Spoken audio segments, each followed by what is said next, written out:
আল্লাহ তাআলার জন্য আমাকে কিছু সাহায্য করেন। তো হযরত আয়েশা সিদ্দিকা রাদিয়াল্লাহু তাআলা আনহা তিনি যে দুইটা খেজুর নিয়ে ইফতারি করার জন্য বসেছিলেন, ওই দুইটা খেজুর ওই বৃদ্ধা মহিলাকে দিয়ে দিল।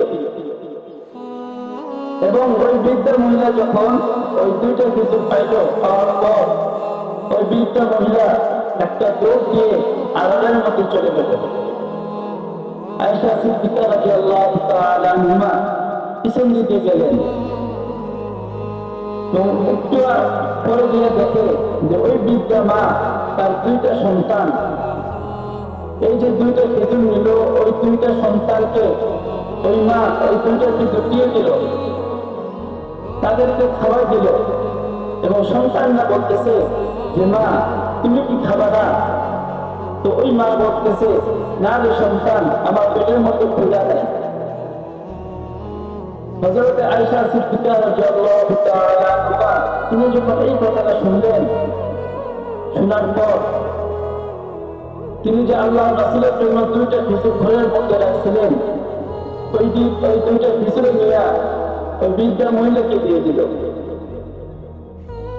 আশ্চর্যজনক ঘটনা হইল যে ওই দুইটা খেজুর যখন তাকে দিল, দেওয়ার পর ওই দুইটা খেজুর পাওয়ার পর ওই বৃদ্ধা মহিলা তার দুইটা সন্তানকে আবার খাওয়াই দিল।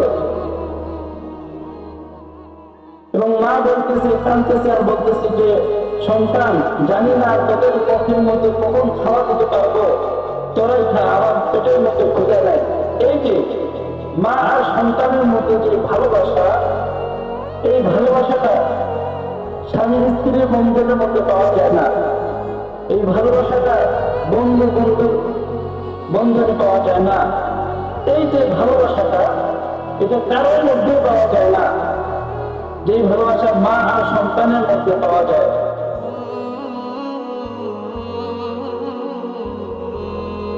মা আর সন্তানের মধ্যে যে ভালোবাসাটা পাওয়া যায়, এই ভালোবাসাটা অন্য কারোর মধ্যে পাওয়া যায় না।